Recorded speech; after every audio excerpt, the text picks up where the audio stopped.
নমস্কার বন্ধুরা, সানুদির রান্নাঘরে আপনাদের সবাইকে জানাই স্বাগত। চলে এসেছি বন্ধুরা আবারও আমরা নিত্য নতুন রেসিপি নিয়ে। তো বন্ধুরা একদিন মনে হয় না দুপুরবেলায় ভাতের সঙ্গে কি তরকারি রান্না করব, কি দিয়ে ভাত খেতে দেব। এটা কিন্তু আমার ক্ষেত্রে আজ হয়েছে। কি করব ভেবে ভেবে লাস্টে একটা আইডিয়া মাথার মধ্যে এলো। তো আজ আমি যে রেসিপিটি বানাবো ডিম নয়, কিন্তু ডিমের মতোই দেখতে। তো চলুন তাহলে আমি কিভাবে রেসিপিটি বানাচ্ছি দেখে নিই। রেসিপিটি বানানোর জন্য এখানে আমি কিছু কাঁচা আলু নিয়ে নিয়েছি, আর আলুগুলোর ছালগুলো আমি ছাড়িয়ে নিচ্ছি। আলুগুলোর ছালগুলো ছাড়িয়ে নিয়েছি, এরপরে জলের মধ্যে দিয়ে দিচ্ছি। বন্ধুরা এখানে আমি একটা চামচ নিয়েছি, আর এই আলুর মধ্যে আলুর ভেতরের অংশটা আমি এই চামচ দিয়ে বের করে নিচ্ছি।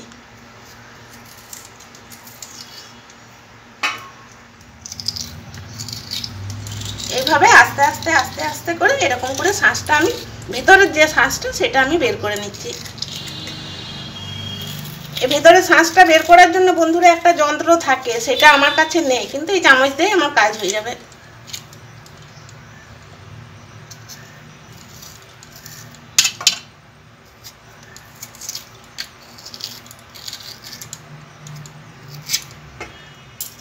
এই দেখুন এরকম করে আমি কুড়ে নিয়েছি ভিতরটা।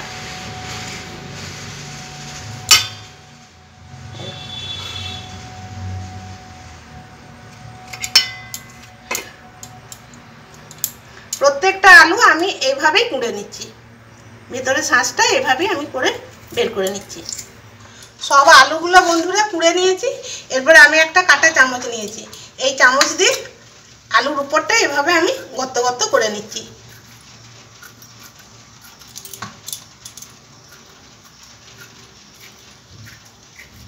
সব আলুগুলো এরকম কাঁটা চামচ দিয়ে ফুটো ফুটো করে নিয়েছি। এরপর আমি হলুদ দিয়ে দিচ্ছি,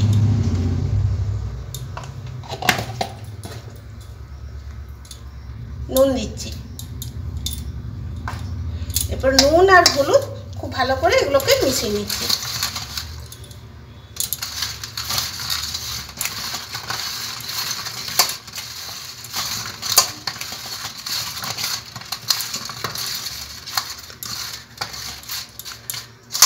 মাখিয়ে নিয়েছি, এরপর আমি রেখে দিচ্ছি এটা।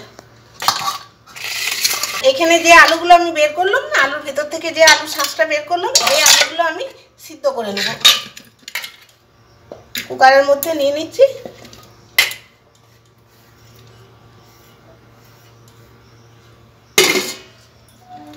অল্প একটু জল দিচ্ছি,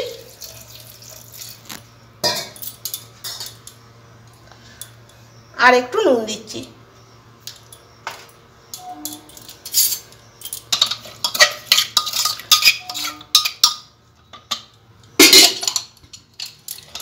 এরপর আমি সিদ্ধ করে নিচ্ছি। বন্ধুরা এখন আমি একটু বেসন ভেজে নিচ্ছি।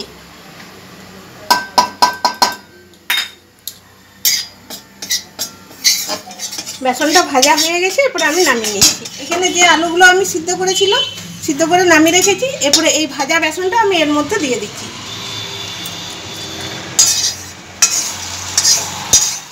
এর মধ্যে আমি দিয়ে দিচ্ছি অল্প একটু হলুদ, ভাজা মশলার গুঁড়ো, এখানে ধনে জিরে আর শুকনো লঙ্কা গোলমরিচ ভেজে গুঁড়িয়ে আমি দিয়ে দিচ্ছি। স্বাদ মতো নুন, আলুতে নুন দেওয়া আছে তাই অল্প একটু নুন দেবো। এরপর সব উপকরণগুলো আমি ভালো করে মেখে নিচ্ছি। গরম আছে আলুটা।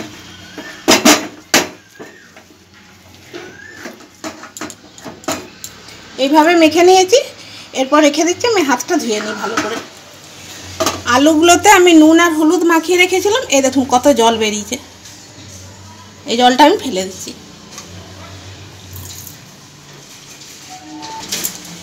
এরপর আমি এক একটা আলুর ভিতরে যে পুরটা বানালাম সেই পুরটা আমি ভরে নিচ্ছি।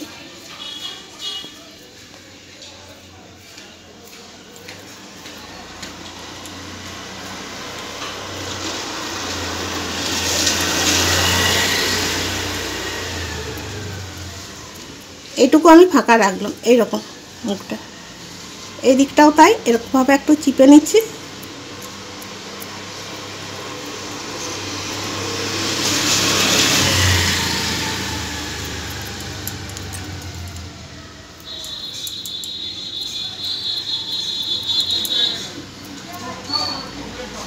এরকম করে আমি সব আলুতে পুরগুলো ভরে নিচ্ছি।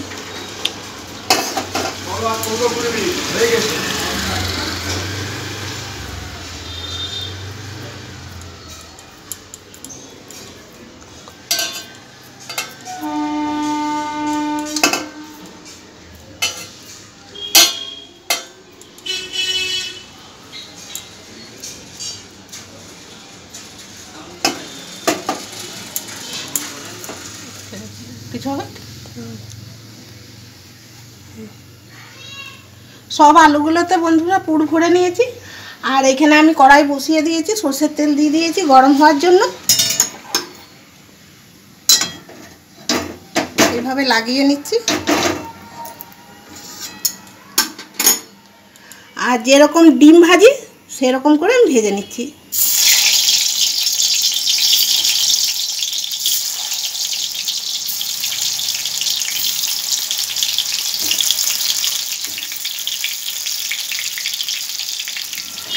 বন্ধুরা এইভাবে ভেজে নিয়েছি, এরপর আমি তুলে নিচ্ছি।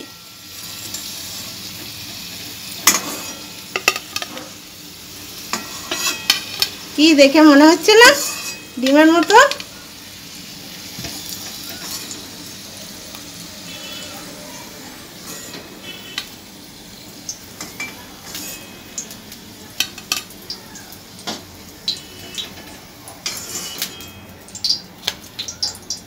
और बाकी आरो कटा आछे একই ভাবে ভেজে নিচ্ছি।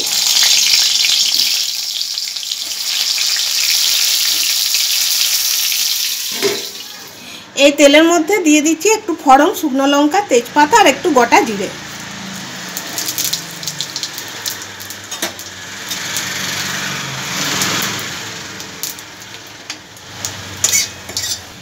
একটু রসুন বাটা,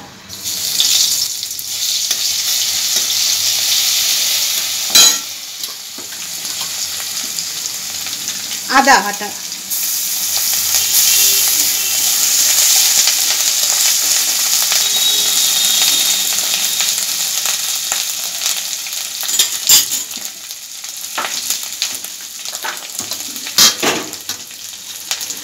এরপরে দিয়ে দিচ্ছি কুচিয়ে রাখা পেঁয়াজ।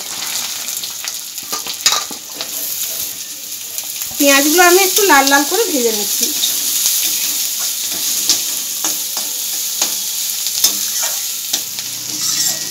পেঁয়াজগুলো খুব ভালো করে ভেজে নিয়েছি।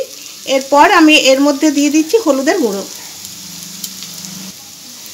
ধনে আর জিরের গুঁড়ো।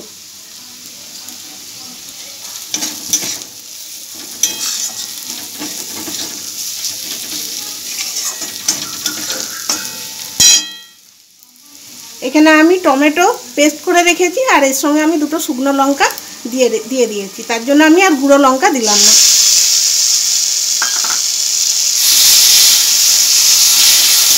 এবারে আবারও মশলাটাকে আমি ভালো করে কষে নিচ্ছি।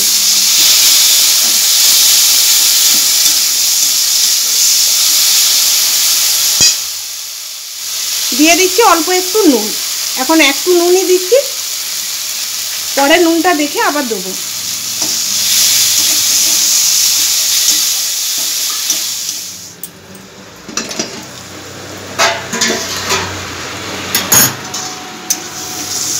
মশলাটা খুব সুন্দর করে আমি কষিয়ে নিয়েছি, একদম রেডি হয়ে গেছে মশলাটা। এরপর আমি দিয়ে দিচ্ছি জল।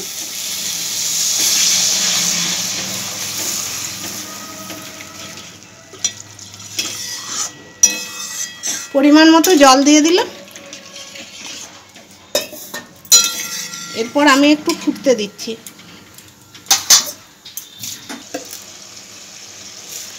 একটু আমি চিনি দিয়ে দিচ্ছি।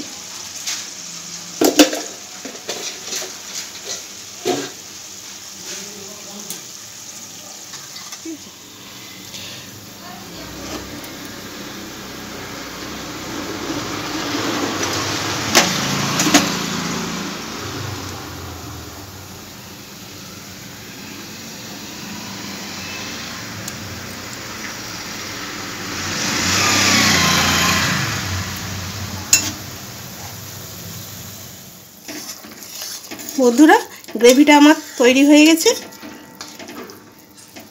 এরপর আমি এই ডিমগুলো মানে নিরামিষ ডিমগুলো এর মধ্যে ছেড়ে দিচ্ছি।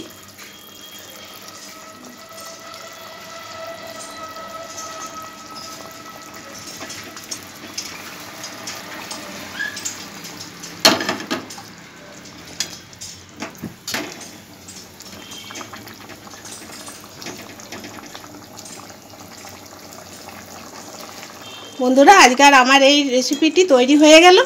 আর বন্ধুরা আমি তো এখানে পেঁয়াজ রসুন দিয়ে বানালাম, আপনারা চাইলে পেঁয়াজ রসুন বাদ দিয়ে নিরামিষও এটা বানাতে পারেন, এটা খেতেও কিন্তু খুব সুন্দর লাগবে। আর আজকের এই ভিডিওটি ভালো লাগলে লাইক করুন, প্রচুর পরিমাণে শেয়ার করুন, আর আমাদের এই চ্যানেলটিকে সাবস্ক্রাইব করে আমাদের পাশে থাকুন। দেখা হবে পরের ভিডিওতে। সবাই সুস্থ থাকুন, ভালো থাকুন, ধন্যবাদ।